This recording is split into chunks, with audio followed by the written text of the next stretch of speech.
Welcome to the Andy Stanley Leadership Podcast REVERB, a conversation that digs deeper into this month's podcast topic, all designed to help leaders go even further, faster. Andy, last week you had such an insightful conversation with Michael Hyatt about the power of the stories we tell ourselves and how those stories shape our leadership. And today, I want to take that even further. Specifically, I want to talk about how excuses, or the stories we create to justify an action, don't just hold us back as leaders personally, but can ripple out to affect our teams and our organizations. So Andy, I've actually heard you talk about excuses as paper walls. Elaborate on that. Yeah, I say that because I think we've all lived long enough to know that we all have a tendency to make excuses. Oftentimes we grow past those excuses. And if you've ever moved beyond an excuse and you look back at the excuse, you realize, oh, that wasn't even real. I was telling myself a lie, or I created a narrative like Michael and I talked about that just wasn't true. And where this is clearest, and Michael and I talked a little bit about this, where this is clearest is when you listen to your children make excuses and you realize, first, you're not telling me the truth. If you tell me that untruth long enough, you're going to start to believe it. You're going to believe it. You're going to believe it. And it kind of freaks us out as parents, like, no, I don't believe a lie. Don't say that out loud. Yeah, don't say that out loud. You're going to curse yourself. But that's the nature of an excuse. It becomes a reason not to do something. And so one of the most important things a leader can do is recognize an excuse for what it is, realize it's just a paper wall. And I need to get behind that and punch through that and accept what's really true and then create a narrative that's helpful. So yeah, excuses are basically paper walls. And the other thing Michael and I talked about that's so important is when a leader begins to make an excuse, it trickles down, it gets telegraphed, and soon I'm not the only person who's saying, well, the reason our organization can't do this. Before long, everybody's saying the reason our organization can't do this, and it just reinforces something that is limiting for sure and may not even be true. So that whole self-talk that begins to leak into organizational culture and meetings and everything else, we have to be so extraordinarily careful because an excuse is, again, it's a limitation. It doesn't accomplish anything. And eventually, somebody in our industry is going to come along and punch through that barrier or that excuse, and then we're going to feel behind. So It's very, very dangerous. And I think one of the big takeaways from my conversation with Michael is to listen to our self-talk that begins in our heads and get that out there and look at it and examine it and ask, be curious about it, interrogate it. Wait a minute, is that true? In fact, when we were having that conversation, I thought back to the podcast episode we did with John Acuff. Oh, yeah. Yeah, and it was a similar topic. And what he said, and these are from my notes because I thought it was so great. He did a talk at the Global Leadership Summit years ago. You and I were there. Right. And he said, think of a goal. And he said, and then what's the first thought that comes to mind when you think of a big goal? And then he gives us these 3 questions. Remember this? He said, as you think about your initial response to this big, audacious goal, because oftentimes if it's big enough, we start making excuses. Right. I don't have time. I can't. I don't have the talent. Don't have the ability. Don't have the money. Right. On and on and on. He said, after you kind of gotten through telling yourself why you can't do it and why it's not even worth pursuing, he said to ask these 3 questions about the thoughts, which are really excuses. Number 1, is it true? Is what I just told myself true? Number 2, is it helpful? Is what I just told myself helpful? And then number 3, is it kind? Yeah. And again, this is the same idea. It's learning to interrogate our thoughts, interrogate the narratives we tell ourselves.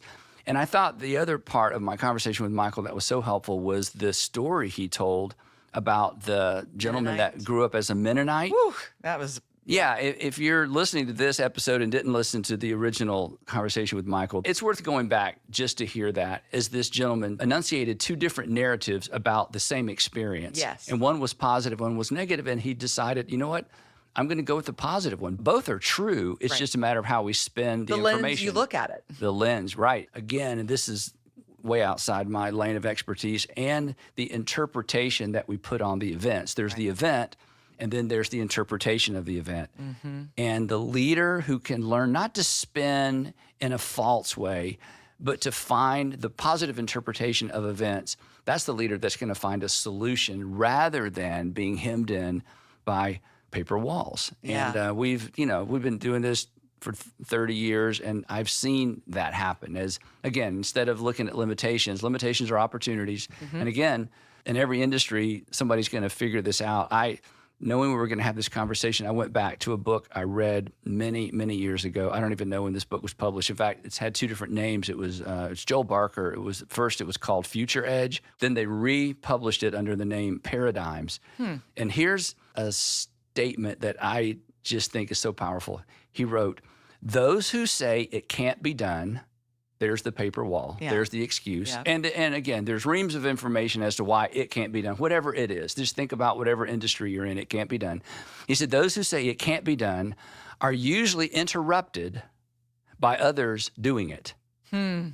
Those who say it can't be done, why try? This is the limitation. It's the industry we're in. It's the economy. It's all this stuff. Are usually, or you could say eventually, interrupted by others doing it. Right. So this is the danger of believing a narrative that just puts a period at the end of something or an exclamation mark to say it can't be done. There's no use in even trying. And then this question I've gone back to so many times. And again, it goes back to the narratives that we write and believe. Here's the other thing he said in this book that was so powerful to me.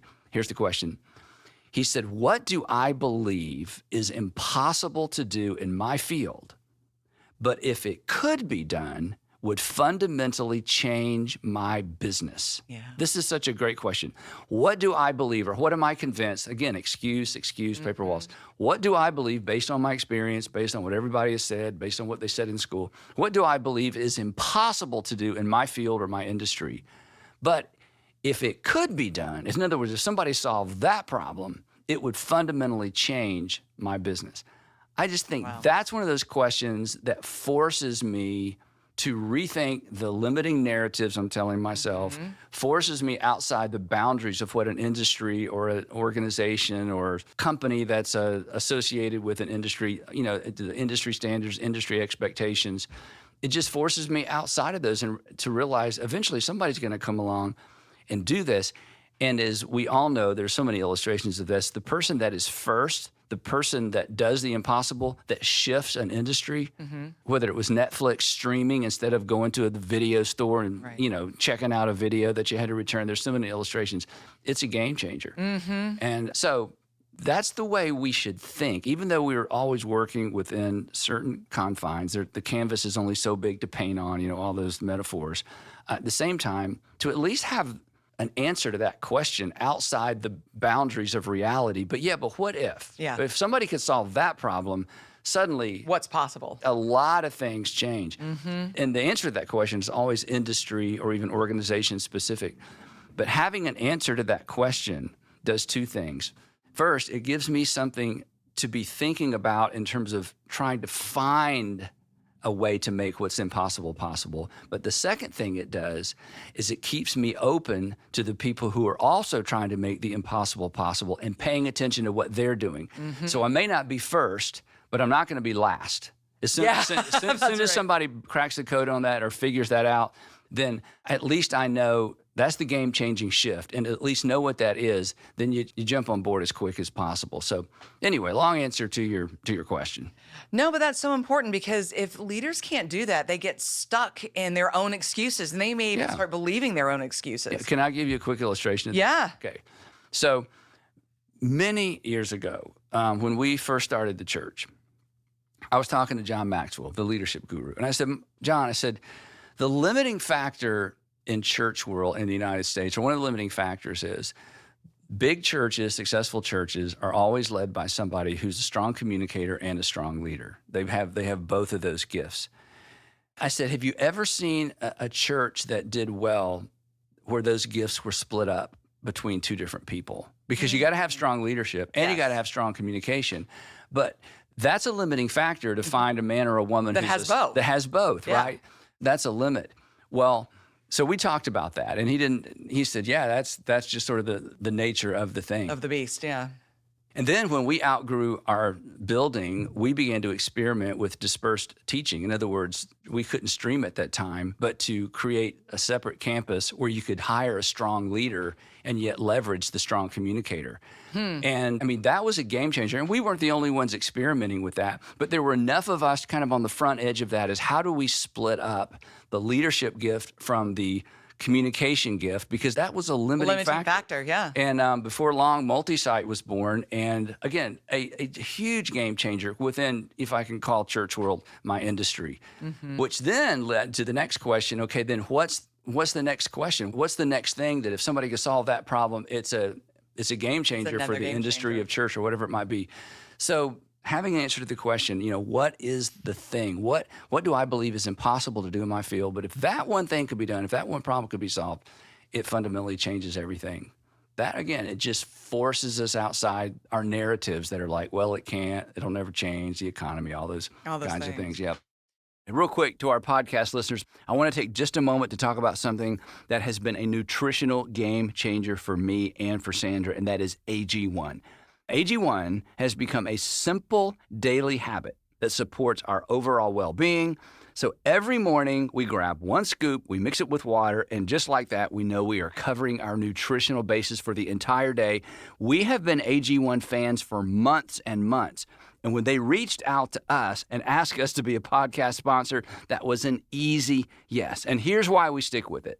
It's easy. One scoop gives us multiple benefits supporting energy, digestion, and even my immune system. It's a small act, but it sets the tone, honestly, for the rest of my day. So if you're someone who values staying sharp, which you are, and showing up at your best, AG1 is something you should consider for foundational nutrition. And the best part, you don't have to wait for the perfect time to start. You can start now. And that's why I'm so excited that AG1 is today's sponsor. And AG1 is offering new subscribers a free $76 gift when you sign up. You'll get a welcome kit, a bottle of vitamin D3, K2, and 5 free travel packs in your first box. So make sure to check out drinkag1.com/ASLP. That's drinkag1.com/ASLP to get this offer. And now let's get back to today's content. I imagine a lot of our listeners might be wondering, what excuse am I holding on to? Are there common paper walls that you've seen leaders make that they should watch out for that would prevent them from being able to even ask that question? Yeah. Age. Yeah. I'm too young. I'm too old, right? Yep. I don't have enough time. I don't have enough education. Nobody listens to me. I don't have enough experience. I don't have any experience. I need to wait. I need to move. I'm in the wrong part of the country. The point of this conversation is the minute something comes to our mind that is a reason, because here's the other thing we could tease out. We confuse reasons with excuses. Yeah. We think it's a reason. It's not a reason. It's not a because. Right. Oftentimes it's an excuse. And so to identify it for what it is. So to say, well, the reason I haven't, okay, let me look behind that. Is that really a reason? So Michael gave us a great illustration of this back during the recession. He's in the publishing industry. The publishing industry got pummeled. Several industries did. So he's with his coach, his professional coach, and he was bemoaning, the publishing, we missed our number. And she began asking him questions about his personal leadership. And what it contributed to that. Yeah, and he's like, no, wait, it's the economy, stupid. It's the economy, stupid, right? It's the economy. It's again, and this is why it's such a good illustration. Every publishing company is suffering, not just us. If every publishing company is suffering, it can't be me. Right. And she's like, yeah, but what did you do in your leadership that you would do differently now that you know what you know? And next thing he knows, it's like, oh my gosh. He was naming things. I had a role to play in the fact that we missed our numbers. Yeah. So again, it's rethinking the narrative. And back to what I was going to say, the minute I think the reason I can't or the reason we can't, I need to stop and say, wait a minute, is that a paper wall? Am I convincing myself? Is this really a reason or is this an excuse? Is this a reason or an excuse? And in most cases, if I will relabel it as an excuse, then I can think beyond the excuse. And that's when we get creative. When you can get on that's the other when side people of it. do things that have never been done before because they're not hemmed in by, again, industry standards or the stories that we tell ourselves. So this is a really, really big deal. And we all have that self-talk that gets in the way of our potential. In the book, he has a list of questions he calls, these are questions to spark your creativity. And the reason I want to list the questions, these questions are valuable, but I think all of us kind of need a go-to list of questions that push us beyond our internal narrative or even what other people are telling us. If you're middle management and you have ideas and you have ambition about the company or your department, but your supervisor is saying we can't because Right. we have This to is how we do it or whatever. Yeah. So it's stuff like, what is the dumbest or craziest idea that might actually work?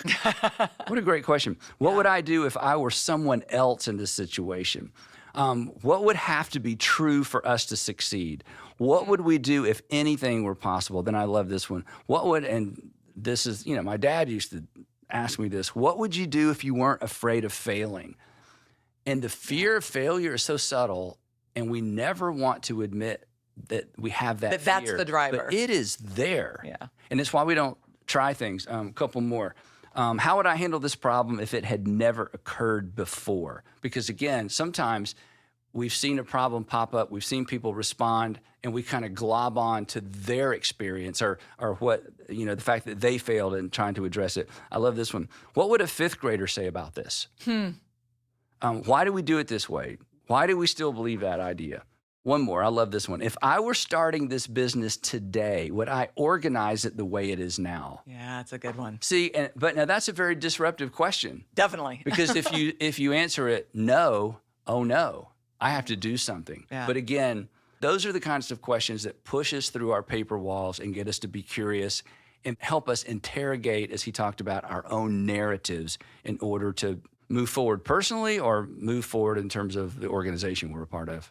I just feel that the idea that if you can focus on what is so unique and so compelling that no one else can offer, you have the potential to transform things, but you have to be able to punch through those paper walls and get on the other side of what is potential? What do I have the chance to offer that is so compelling that it could literally change culture and change the world? But we have to be able to lift above but this is how it works. Well, this is how it did. Well, that's for another industry, not this industry. And how do you bridge those two worlds? I mean, that's where the magic happens. Yep. And most of us don't take time to do that.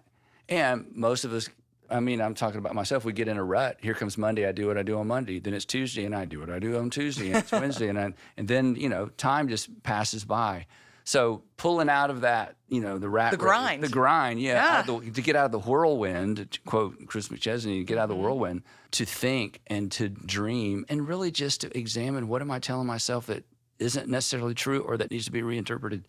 These are extremely important exercises and really disciplines for leaders or for people who want to be leaders. And if you're listening and you're 25 years old, now is the time. Now's the time to just get rid of all those crazy narratives. Maybe your parents told you or something happened when you were in the 8th grade and a coach said something and it just haunts you, whatever that is, because we oftentimes limit ourselves with the narratives we believe. For sure. Well, Andy, as we wrap up this episode, what challenge would you give to our leaders who might be wrestling with excuses right now? To start paying attention. Again, Michael said this. We talked a little bit about it.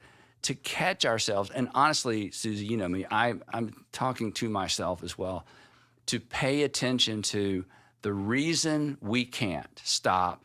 Is it really a reason? The reason I can't, the reason I haven't, the reason I won't, the reason we won't, are they really reasons? And if those are limits and they're reasons, then write them down and say, okay, then what am I going to do about it? But don't stay hemmed in and don't stay locked in to really paper walls in many cases. And the people that we admire the most and the people that literally or somewhat literally change the world or move the needle are the people who, they didn't just think big. That's different. Thinking big is one thing. It's thinking past the limitations that we impose on ourselves or that we allow other people to impose on us. And that's important for our kids. It's important for modeling that for our kids. Again, we freak out when we hear our kids saying, I'm dumb, I'm stupid, I'll never. We're like, no. Yeah. Well, we owe it to ourselves to give ourselves that same latitude and permission to move past those things. Definitely. Well, that's such a great takeaway. And that is all the time we have for today. To all of our listeners, thank you for joining us for this episode of Reverb. And before we leave, we have one ask, and that's to subscribe. By subscribing, you help us grow the audience, which allows us to keep improving, bringing you great guests and great content to help you as a leader. Also, be sure to visit andystanley.com/podcast, where you'll find more resources to help you go further faster.